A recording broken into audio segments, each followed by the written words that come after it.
The room was heavy with grief as I stood by my father's coffin, mourning his death. My husband, Mark, gave a slow, smug smile. "I've transferred $15 million of Morgan Dynamics stocks into my name," he said. Shocked, I replied, "You can't do that." He sneered, "Stop me if you can." When I tried to protest, he grabbed the candle holder from the table and struck me hard on the head. "Hello, my name is Sarah Morgan, and I'm 31 years old. My life took a dramatic turn just a few weeks ago when I lost my father, Henry Morgan, the man who built Morgan Dynamics, a company specializing in electric vehicle components. His sudden death left a void I could hardly comprehend, both in my life and in the company he cherished. Today was the day of his funeral. Standing in the church, surrounded by mourners, I struggled to focus on their words of comfort. The loss felt insurmountable, and the thought of stepping into my father's role as the head of a $120 million empire weighed heavily on my heart. As I stood near the altar, greeting guests, I noticed my husband, Mark, lingering at the back of the room. His expression wasn't one of mourning or support. It was something else entirely. A faint smirk played on his lips, sending a chill through me. The ceremony ended, and the crowd began to disperse. I couldn't shake the unease Mark's demeanor stirred within me. When he finally approached, his words were sharp, cutting through my grief like a blade. "Sarah, I hope you're ready for the real world now. Your little fairy tale is over," he said with a mocking edge to his voice. I frowned, trying to process his words. "What are you talking about?" I asked, my voice heavy with confusion. Mark leaned in, lowering his voice. "While you've been busy crying over your daddy, I've been handling business. Thanks to some clever paperwork, $15 million worth of Morgan Dynamics stocks are now in my name.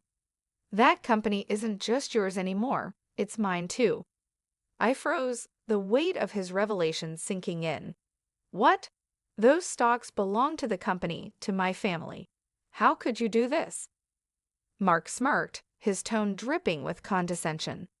"It's already done. You won't be able to stop me, and trust me, you don't have the guts to fight me on this." Fury boiled within me, overtaking my grief. "This is fraud," I said firmly. "I'll expose you for this." Mark's smirk faded, replaced by a cold glare. "You really think you can stop me?" he said, stepping closer, his tone darkened. "Don't make me regret everything I've done for you." I stared him down, refusing to back away. "This isn't over, Mark." The battle for my father's legacy had just begun. The tension in the air was suffocating as Mark's words echoed in my mind. I could barely believe what he had just confessed. He had stolen $15 million worth of Morgan Dynamics stocks. The betrayal cut deeper than any wound I had ever known. "Mark," I said through gritted teeth, my voice trembling with rage, "you can't just steal from me, from my family. This is illegal. Fraud." He laughed, a cold, mocking sound that sent chills down my spine. "Oh, Sarah," he said, his voice dripping with disdain. "You're so naive. You think this world runs on fairness? It's all about power. And right now, I have it.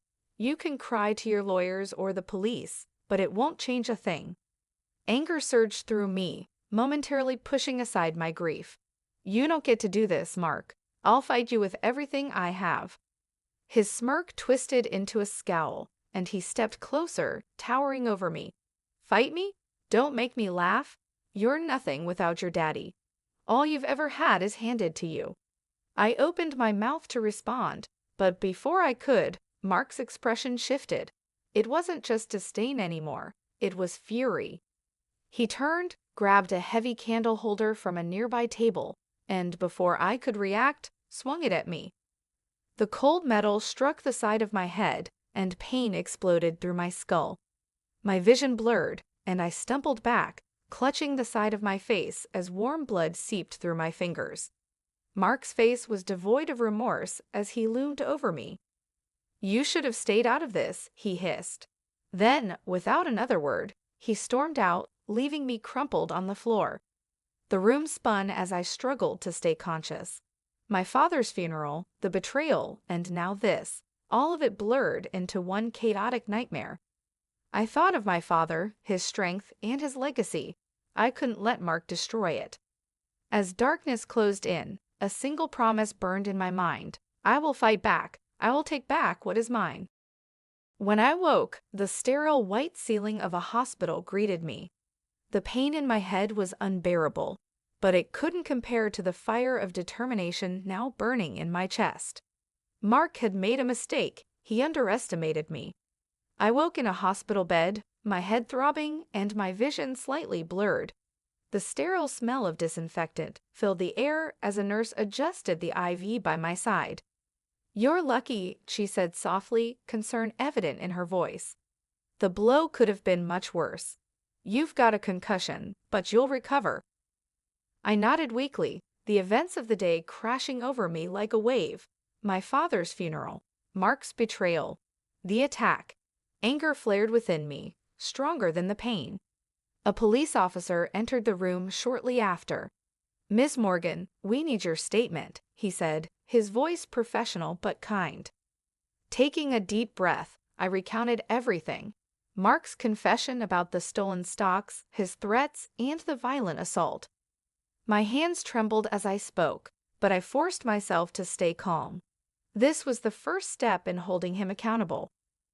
Once the officer left, I called Lisa, my attorney.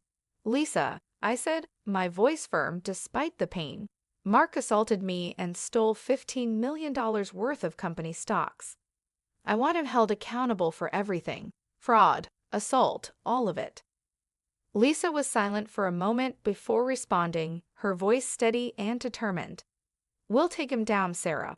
This won't be easy, but I'll make sure justice is served." The following days were a blur of legal meetings and hospital recovery. Lisa wasted no time gathering evidence and building our case. She hired a forensic accountant to trace the stolen money and uncover Mark's fraudulent activities. As I reviewed documents and recounted details for the case, my anger fueled me. I couldn't afford to let Mark's betrayal paralyze me. My father's legacy and my future depended on my resolve. The board of Morgan Dynamics quickly rallied behind me.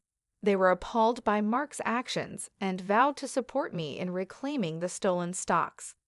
Their loyalty bolstered my confidence, reminding me of the strength my father had instilled in the company. Despite Mark's attempts to evade justice, the authorities tracked him down. Lisa called me with the update. "They found him, Sarah," she said. "He's been hiding at a motel outside Cleveland. The police are preparing to make the arrest." Relief coursed through me. Mark could run, but he couldn't hide from the consequences of his actions. This fight wasn't over yet, but for the first time, I felt hope. The arrest of Mark felt like the first real victory in this nightmare. Hearing Lisa's voice over the phone saying, "He's in custody," gave me the resolve to see this through to the end. But the fight was far from over. Lisa and her team wasted no time assembling evidence to strengthen our case. The forensic accountant dug deep into Mark's fraudulent transactions. Every transfer, forged document, and diversion of funds painted a clear picture of his betrayal. The $15 million stock transfer wasn't just theft, it was calculated, deliberate fraud. Lisa walked me through every piece of evidence. "These documents prove the stocks were transferred using your forged signature," she said, pointing to a chart. "And here's the trail of diverted funds. It's airtight, Sarah." Despite the pain and exhaustion, I immersed myself in the details. I knew Mark's defense would try to discredit me, and I needed to be ready. At the same time, the board of Morgan Dynamics stood firmly behind me. They were horrified by Mark's actions and united in reclaiming the stolen assets. "Your father trusted you to lead this company, Sarah," one board member told me. "We're with you." Their support wasn't just encouraging, it was empowering. My father's legacy wasn't just about the money or the stocks. It was about the trust and loyalty he had cultivated. Meanwhile, Mark's arrogance was catching up to him. His attempts to stall proceedings and manipulate evidence failed miserably. Lisa's legal team was relentless, countering his every move. In a meeting with Lisa, I asked, "What are his chances of avoiding prison?" She shook her head confidently. "None. The evidence is overwhelming. Fraud and assault charges carry serious consequences. The judge won't look kindly on his actions." Mark's arrest had frozen his accounts, limiting his ability to hire top-tier lawyers. With every step, it became clear that his downfall was imminent. As the trial date approached, Lisa and I worked tirelessly to finalize our case. Each document, each testimony, and each piece of forensic evidence would ensure that justice was served. This fight wasn't just about reclaiming the stolen money or stocks. It was about proving to myself and everyone else that I was capable of protecting my father's legacy. Mark had underestimated me. That was his first and biggest mistake. The courtroom battle loomed ahead, and I was ready. The courtroom was packed with spectators and reporters as Mark's trial began. I sat at the plaintiff's table beside Lisa, nerves and determination swirling within me. This was the moment we had worked so hard for, the moment justice would be served. The prosecution started by laying out the facts. The defendant, Mark Taylor, orchestrated a fraudulent transfer of $15 million worth of Morgan Dynamics stocks and committed aggravated assault against Sarah Morgan, the prosecutor stated firmly. The evidence spoke louder than any words. The forged documents, meticulously traced by the forensic accountant, were displayed on a projector. The prosecutor explained how Mark used these to steal the stocks, forging my signature and falsifying company records. Next, the forensic accountant testified. The defendant diverted funds using offshore accounts to conceal the theft. These transactions directly tie him to the $15 million in stolen assets, he explained, pointing to detailed financial charts. Mark's lawyer tried to shift blame, suggesting the transactions were a misunderstanding. The courtroom stirred with disbelief, and Lisa swiftly countered, presenting emails and financial records proving Mark's intent.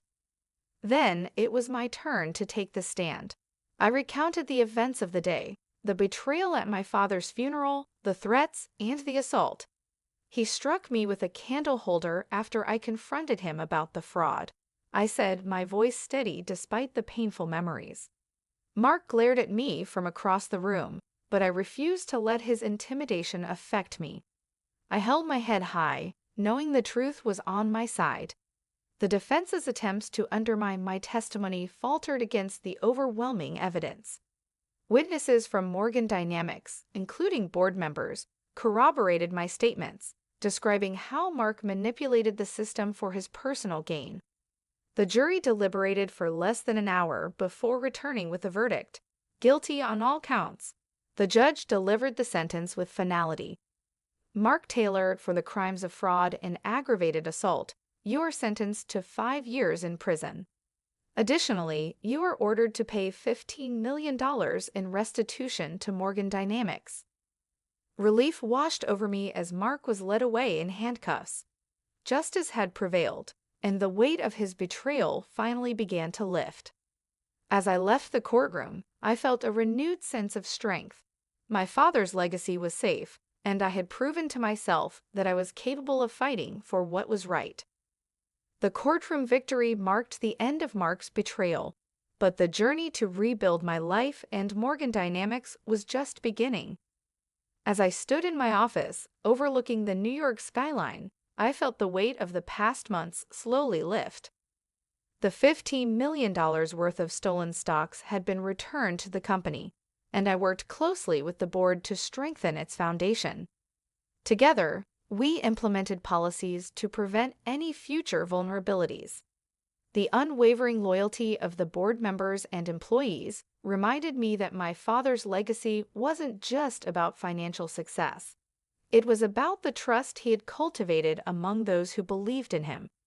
Every day brought its challenges, but each step forward renewed my confidence.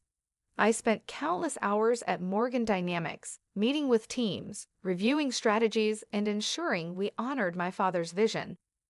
His office remained untouched, a quiet reminder of his guiding presence. Outside of work, I began to focus on myself. The scars Mark left, both physical and emotional, didn't fade easily, but I refused to let them define me. Therapy sessions helped me process the trauma, and the support of close friends and family kept me grounded. One evening, as I sifted through old photos in my father's study, I came across a handwritten note tucked inside a book. It read, "Sarah, you're stronger than you think. Trust yourself."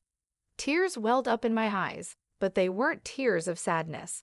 They were tears of pride and determination. I carried those words with me as I continued to lead Morgan Dynamics. The company thrived under my leadership, expanding its reach and reinforcing its reputation as a pioneer in electric vehicle components. Mark's absence became a footnote in my life. The prison sentence he received ensured he wouldn't harm anyone else for a long time. The restitution order guaranteed that his fraudulent actions wouldn't leave a lasting mark on the company. Months after the trial, I stood in the same office where my father had built his dreams. The city lights twinkled below, a symbol of endless possibilities. I had faced betrayal, loss, and fear, but I emerged stronger. This wasn't just about securing a legacy. It was about creating my own. With a deep breath, I turned back to my desk, ready to embrace the future. Thank you for watching. If you enjoyed this story, don't forget to like the video. It really helps us grow. Share your thoughts in the comments below. We love hearing from you. And most importantly, hit that subscribe button and turn on the notification bell so you never miss another gripping story. Your support means the world to us.